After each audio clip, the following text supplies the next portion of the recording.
Los que creyeron que sembrando mentiras y calumnias por doquier iban a desacreditar a nuestro pueblo, se equivocaron.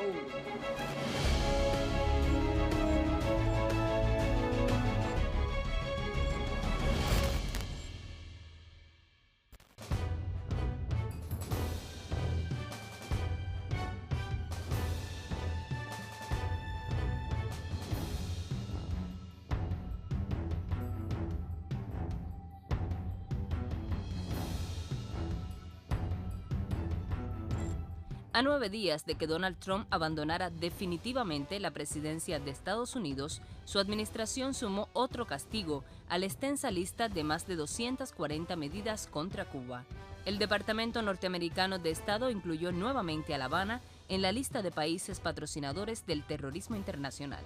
Con esta medida de nuevo hacemos responsable al gobierno de Cuba y mandamos un claro mensaje. El régimen castrista debe acabar con el apoyo al terrorismo internacional y con la subversión de la justicia estadounidense. Era una aspiración en la larga lista de medidas contra Cuba, que casi todas se aplicaron, menos la ruptura de relaciones, y faltaba también la reinclusión de Cuba en la lista terrorista. Y finalmente lo lograron hacer, a la fuerza o por el convencimiento, pero lo lograron hacer. La razón por lo que lo hicieron fue precisamente para completar esa política de hacer el máximo daño a Cuba, de endurecer aún más el bloqueo. Como antecedente más cercano, el 12 de mayo del 2020, el secretario de Estado Mike Pompeo adicionaba a Cuba a un listado previo muy similar, el de países que, según Washington, no cooperan plenamente con la lucha antiterrorista. Esta etiqueta pretendía allanarle el camino a la siguiente.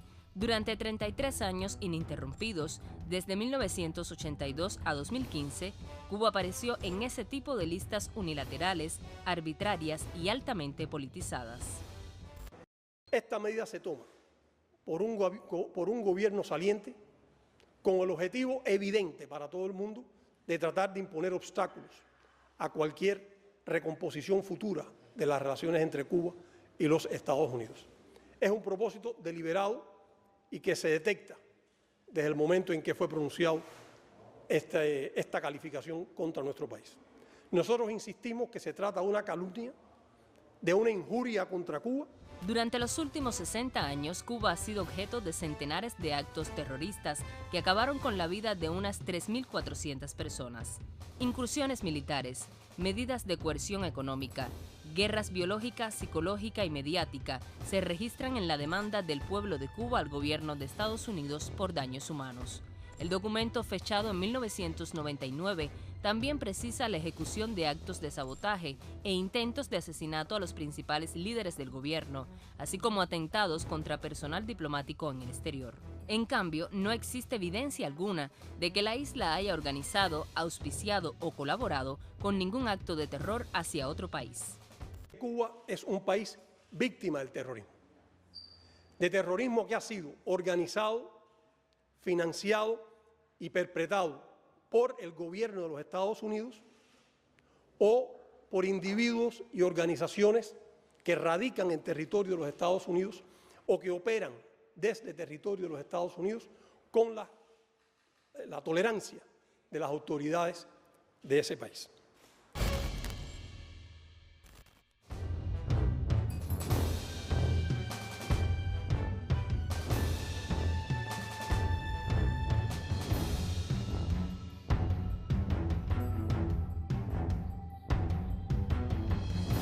La inclusión de Cuba en la primera de las listas negras relacionadas con terrorismo se dio a conocer públicamente apenas unas horas después de que el canciller Bruno Rodríguez emplazara al gobierno estadounidense a pronunciarse por el ataque terrorista a la embajada cubana en Washington, ocurrido el 30 de abril de 2020.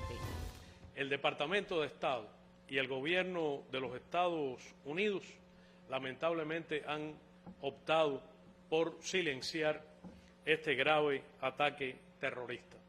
Hasta este mismo instante no se ha producido ninguna declaración pública de condena a este hecho ni de rechazo a un acto terrorista. Mientras el gobierno de Estados Unidos mostraba su doble rasero y silenciaba el ataque terrorista en su propio suelo, se inventaba nuevos pretextos para tildar de terrorista a La Habana. No existe un solo argumento que permita a Estados Unidos poner a un país que ha sido víctima del terrorismo y que ha sido un país con un desempeño ejemplar, signatario de todas las convenciones internacionales que tienen que ver con el terrorismo, en el banquillo de los acusados. Los listados funcionan para el gobierno de Estados Unidos como instrumento de coacción adicional sobre naciones a las que intenta de alguna manera sancionar. Para ello se escuda en normas jurídicas con zonas grises como la Ley de Administración de Exportaciones de 1979, la Ley de Asistencia al Exterior de 1961 o la Ley de Control de Exportación de Armas de 1968. Los efectos para ellos, para su designación, tienen que ver fundamentalmente con la posibilidad de que se presenten nuevas demandas contra Cuba en tribunales norteamericanos, estadounidenses, en virtud de esta designación fraudulenta, y tienen que ver también con connotaciones financieras y bancarias, pues el sistema financiero internacional que está muy articulado. En el caso de las listas negras relacionadas con el terrorismo, Cuba ha estado ausente de ellas entre 2015 y 2020 por iniciativa del entonces presidente Barack Obama, quien decidió, negociación mediante, retirar el castigo a La Habana. La decisión fue calificada como la más importante y concreta del Ejecutivo estadounidense en el camino para la normalización de relaciones con Cuba. Para Cuba, la exclusión de la lista terrorista fue una prioridad absoluta desde el inicio de esa política de acercamiento, de ese cambio de política. Y sí fue importante, aun cuando se fuera muy demorado, fue un acto elemental de justicia. Las listas negras de Estados Unidos tienen consecuencias reales para las naciones que enumeran, más allá de su repercusión política. Las limitaciones a las importaciones y exportaciones y también el acceso a financiamiento externo son algunas. Lo más importante y para nosotros lo más sensible es el impacto que eso tiene en nuestra población, en todos nosotros. No se puede separar la retórica de ellos, dicen que esto es para castigar al gobierno, a los militares, a este sector o al otro. La verdad ha sido que desde el primer día las medidas del gobierno de Trump han venido no solo a cortar ingresos a la economía de Cuba, pero un país que tiene un sector público tan amplio como el de Cuba, son medidas que nos afectan a todos. Sin embargo, sobre Cuba hay un castigo mucho mayor y de más vieja data que las calificaciones unilaterales de la Casa Blanca, el bloqueo.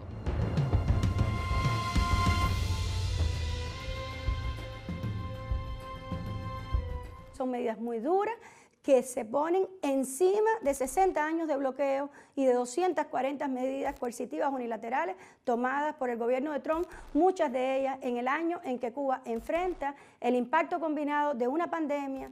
En la práctica, aparecer en la lista de países terroristas impone limitaciones ya definidas en el cuerpo legislativo de lo que ellos llaman embargo, en un intento por ocultar las consecuencias sociales que la persecución financiera y las prohibiciones al comercio acarrean para la sociedad cubana.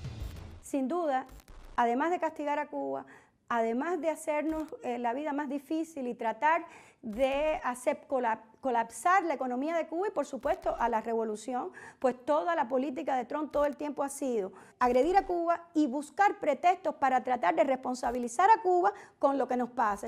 La etiqueta del país terrorista, más que todo, cala profundamente en el orden moral de una isla que ha sufrido el terrorismo en carne propia.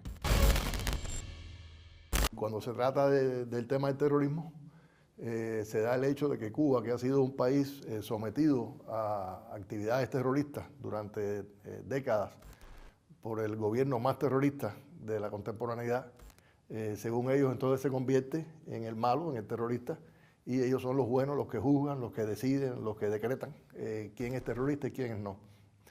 Yo creo que eso es natural. Si ellos no actuaran de esa manera, no sería un imperio. René González dedicó los mejores años de su vida a tratar de frustrar actos terroristas en la mismísima base de operaciones de los perpetradores, Miami.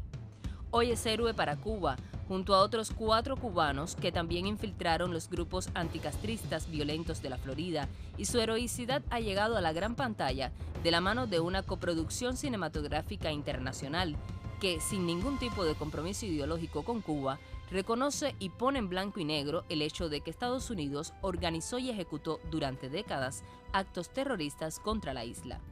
A mí me parece una ventaja que la historia se haya escrito desde la posición neutral de un europeo, asumo que liberal, pero que tiene sus propios prejuicios en relación con Cuba, con la construcción del socialismo aquí, y que son prejuicios que se muestran también en la película.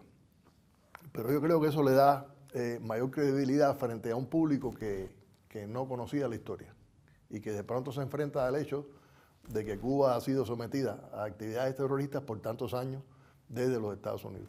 Que la cinta hablara de terrorismo y no simplemente de acciones para derrocar al régimen ha sido el gran hito y el porqué de la rabia en la comunidad más recalcitrante de cubanos en Miami, que se ha propuesto boicotear la proyección de la Red Avispa.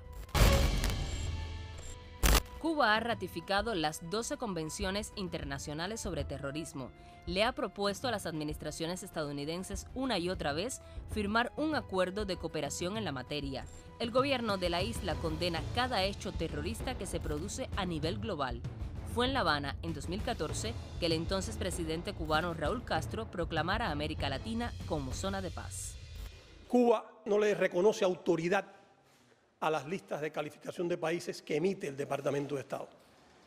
Estas son listas como la de los estados que supuestamente patrocinan el terrorismo, que son totalmente unilaterales, carentes de reconocimiento internacional o de reconocimiento por autoridad internacional alguna, que existen y se concibieron para difamar contra países con los que Estados Unidos tiene desavenencias, con los que tiene discrepancias, y para aplicar medidas de coerción económica contra esos países. La listica esta espuria de países terroristas, como otras de las listicas que ellos se dedican a hacer, tiene también un reflejo en la vida real, que es servir de excusa para sancionar, apretar, ahogar, agredir.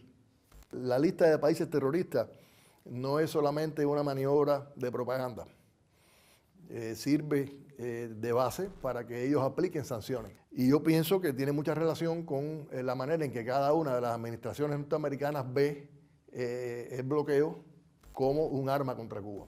Ha crecido tanto dentro de los Estados Unidos desde el primer día en que se toma esta decisión, y muchos medios se aventuran incluso a decir de que esto fue un capricho, de que esto fue impuesto a sangre fría, de que nadie estaba a favor de eso, hasta otros países del mundo y mecanismos internacionales. Hay declaraciones de CARICOM, hay declaraciones de gobiernos, hay declaraciones del NOAL, del Movimiento de Países No Alineados, de partidos políticos, de presidentes, y esperemos que siga creciendo ese clamor, pues Cuba debe salir de un listado al que jamás perteneció.